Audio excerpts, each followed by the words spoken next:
स्वागत है आपका आपके अपने YouTube चैनल अरविंद विज्ञान क्लासेस में। तो स्टूडेंट्स, आज की जो हमारी वीडियो का टॉपिक है वो ब्रिटिश शासन का भारतीय अर्थव्यवस्था पर प्रभाव है। इससे पहले भी मैंने इसी टॉपिक पे एक वीडियो बनाया था जिसमें मैंने कुछ आर्थिक नीतियों के बारे में आपको बताया था।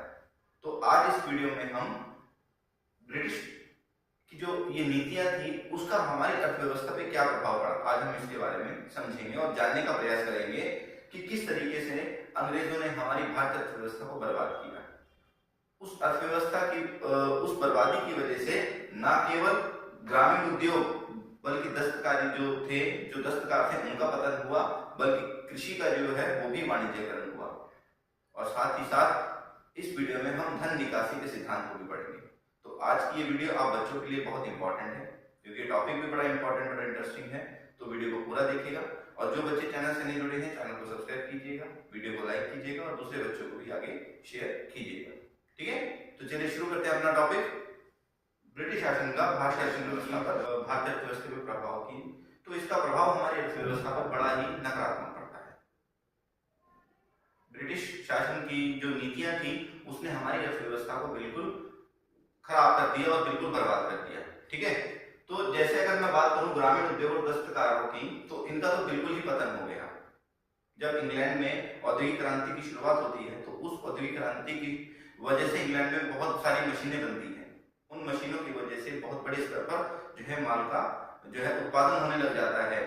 अब इंग्लैंड को चाहिए कि वो कच्चे माल को जो है वो कहीं से उस कच्चे माल को प्राप्त करे और कच्चे माल को प्राप्त करने के लिए उसे भारत एक बहुत बड़ा जो है विकल्प के रूप में नजर आता है।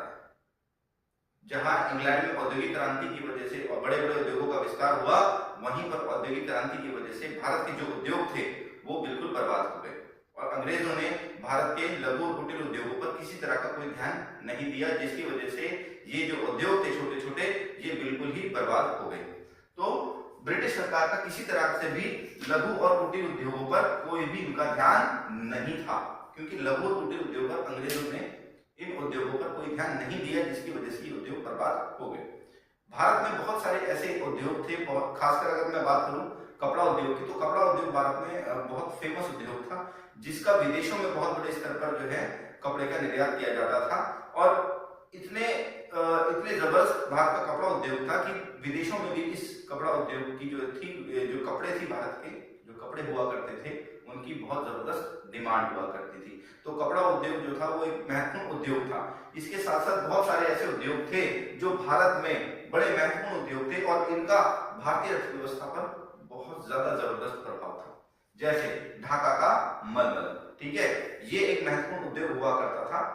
उसके अलावा लाहौर के गलीचे, कश्मीर की शॉल, तो ये ऐसे उद्योग हुआ करते थे जो एक महत्वपूर्ण उद्योग के रूप में अपनी भूमिका निभा रहे थे भारतीय अर्थव्यवस्था में और इनका बहुत बड़ा योगदान था।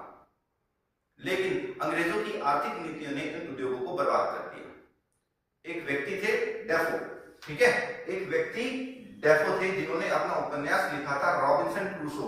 रॉबिन्सन क्रूसो के माध्यम से डेफो ने ये बात कही कि भारतीय कपड़ा जो है वो अंग्रेजों के घरों में घुस गया है और कपड़े की इतनी जबरदस्त डिमांड थी कि कोई भी विदेशी कपड़े को पसंद नहीं कर रहा था। परंतु अंग्रेजों की आर्थिक नीतियां इतनी खराब हो गई कि उन्होंने भारतीय कपड़े पर पूरी तरीके से प्रतिबंध लगा दिया और भारतीय कपड़ा जो है वो बर्बाद हो गया।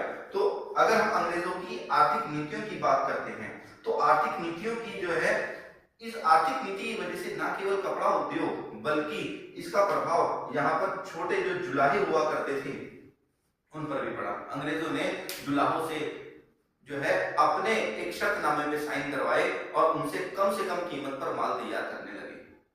अंग्रेजों द्वारा शर्तनामे पर साइन कराया गया, जिस शर्तनामे में कितने समय में सामान को तैयार करना है, कितनी क्वांटिटी में करना है और कब करना है, ये सारा का सारा जो है ब्यौरा उस शर्तनामे में लिखा होता था। तो जुलाहों पर इतना प्रेशर डाला गया कि जुलाहों ने अपना जो उनका खानदानी पेशा हुआ करता था बुनाई करने का, वो सब त्याग दिया क्योंकि वो पूरी तरीके से बर्बाद हो रहे थे और अंग्रेज इन पर इतना प्रेशर डालते थे कि ये मजबूर होकर अपने पेशे को छोड़ गए।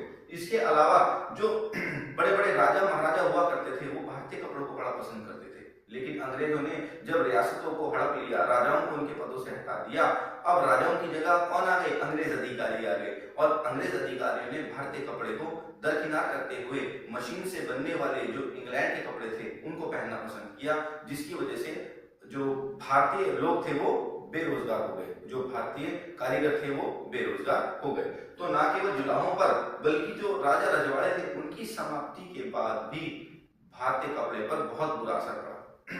इसके बाद अगर मैं आर्थिक नीतियों में बात करता हूं तो 1820 में भारतीय माल पर अंग्रेजों ने पूरी तरीके से प्रतिबंध लगा दिया।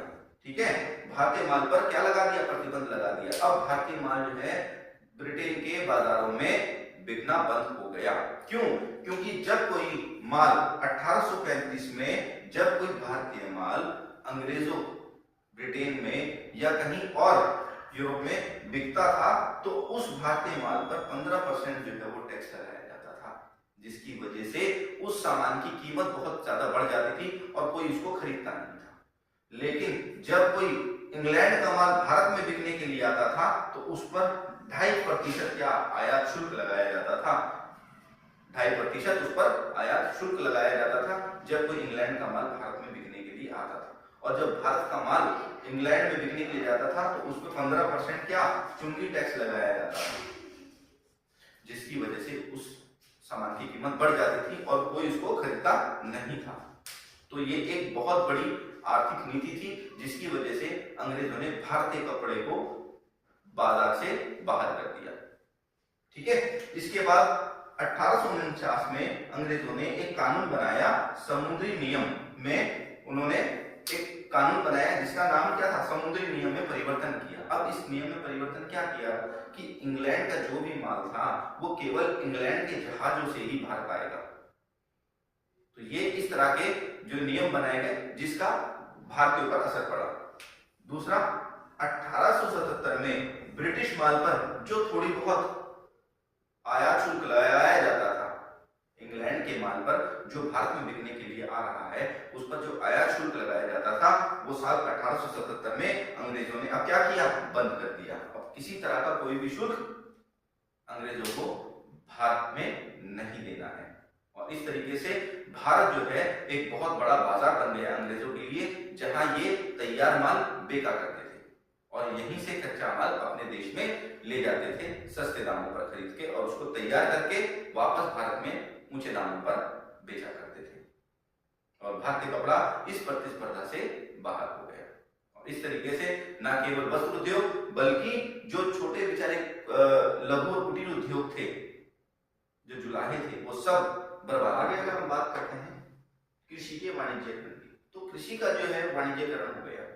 पहले कृषि में भारत जो था वो अपनी महत्वपूर्ण भूमिका अदा करता था, बहुत बड़े स्तर पर खेती की जाती थी।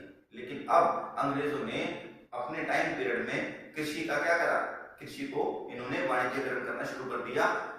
कृषि का क्या हुआ? ऐसे फसलों का उत्पादन किया गया जो फसलें अंग्रेजों के लिए लाभकारी सिद्ध हुई और उन फसलों का भारतीयों पर किसी तरह का कोई भी सकारात्मक प्रभाव नहीं था।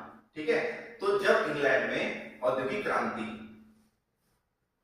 हुई, उस औद्योगिक क्रांति मतलब 1813 के बाद जो है, जब यहाँ पर ईस्ट इंडिया कंपनी का व्यापार का एकाधिकार खत्म हो जाता है, तब इंग्लैंड से और दूसरी कंपनियां भारत में व्यापार करने के लिए आती है। क्योंकि भारत एक कच्चे माल के रूप में बहुत बड़ा विकल्प था अंग्रेजों के सामने, तब यहाँ से कच्चे माल का उत्पादन किया जाता है, कच्चे माल को यहाँ से लिया जाता है और उसे विदेशों में भेजा जाता है। जाके विदेशों में उसे इंग्लैंड में भेजा जाता है, जहां उसे माल को तैयार किया जाता है और फिर उसे ऊंचे दामों पर भारत में वापस भेज दिया जाता है और भारत में उसे बेचा जाता है।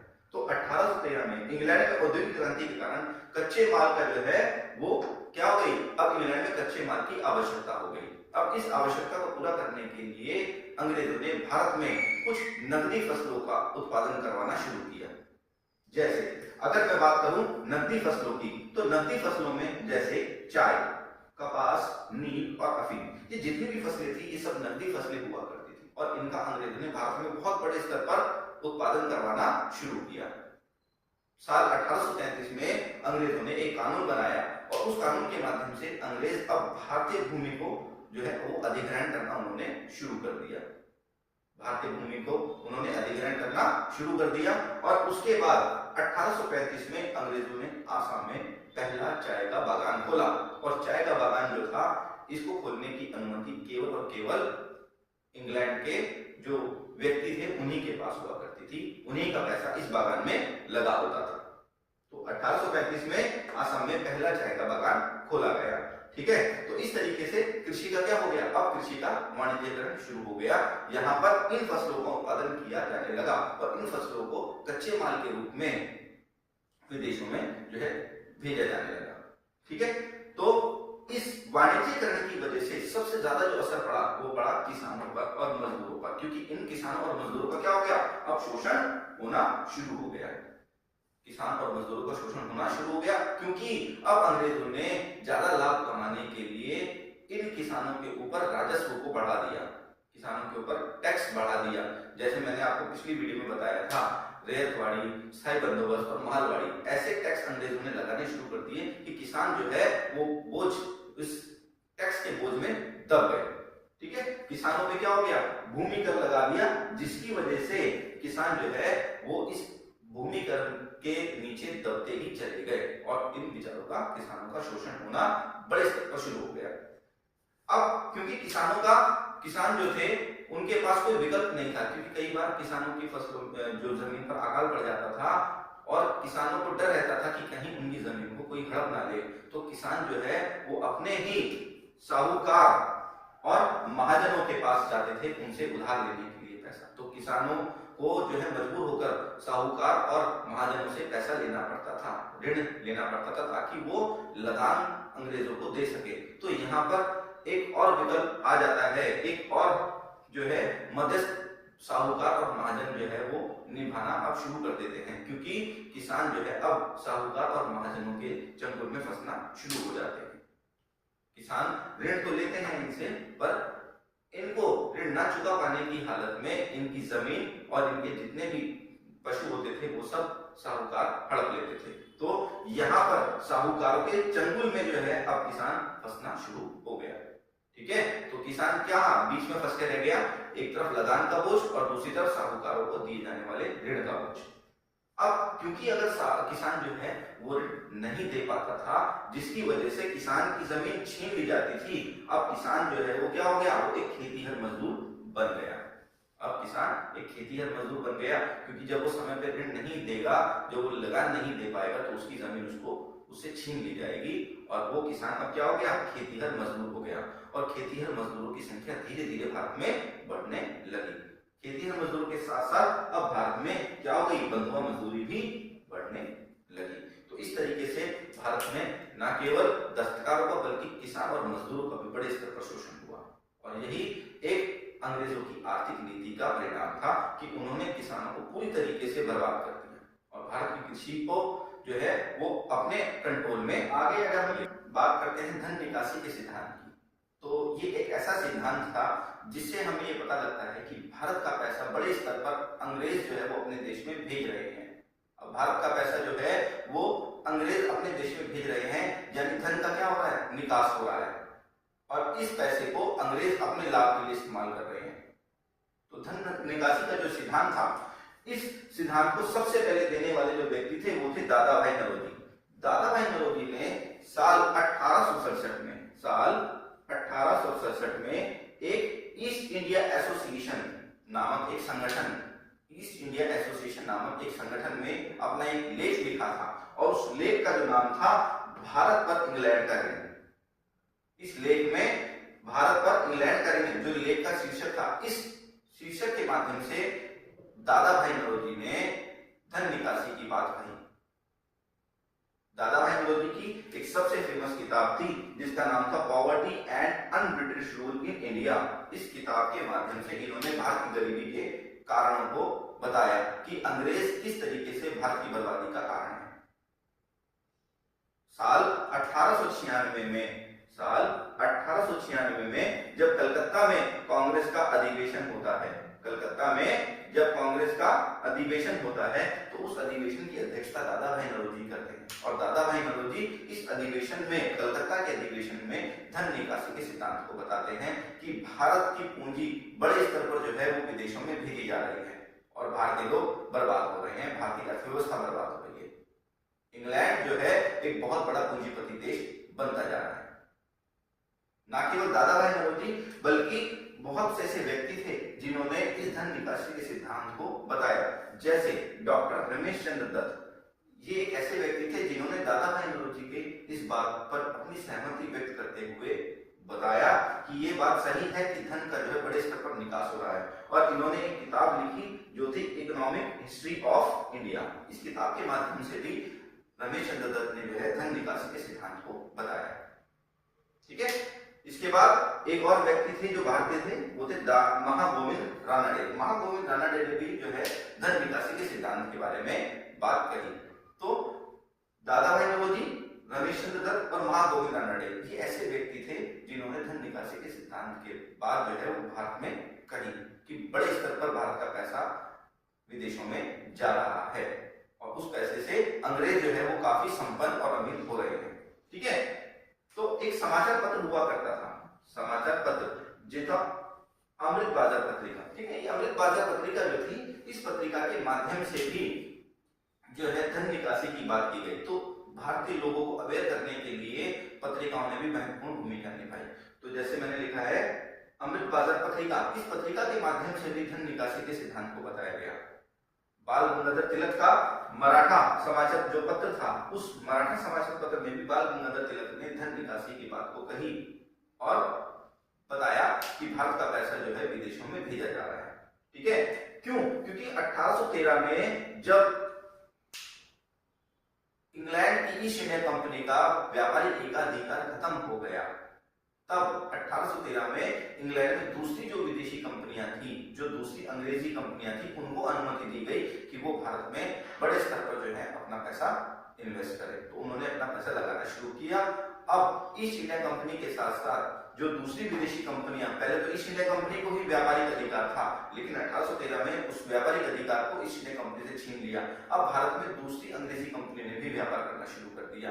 बड़े स्तर पर विदेशी पूंजी का जो है भारत में निवेश हुआ और इस विदेशी पूंजी का जो निवेश जो किया गया, इस निवेश की वजह से भारत पर जो है दिन प्रतिदिन ऋण बढ़ता चला गया और भारत जो है वो दरिद्रता की ओर अग्रसर होता गया। ठीक है, साल 1757 से लेके साल 1815 तक, साल 1815 तक करीब करीब 10 लाख पाउंड जो है वो भारतीय पैसा भारत से निकालकर इंग्लैंड में भेजा गया। तो इतनी बड़ी राशि जो है पैसे की वो विदेशों में भेजी गई और भारत को बड़े स्तर पर जो है वो दरिद्रता की ओर धकेल दिया गया। ठीक है, तो उम्मीद करता हूं आपको समझ में आया होगा। जो चीजें मैंने बताई वो चीजें आपको समझ में आई होगी। तो वीडियो कैसी लगी आप अपने कमेंट जरूर कीजिए। जो बच्चे चैनल से नहीं जुड़े हैं, चैनल को सब्सक्राइब कीजिए, वीडियो को लाइक कीजिए और दूसरे बच्चों को भी शेयर कीजिए। मिलेंगे फिर हम अपनी अगली वीडियो पे। Thank you.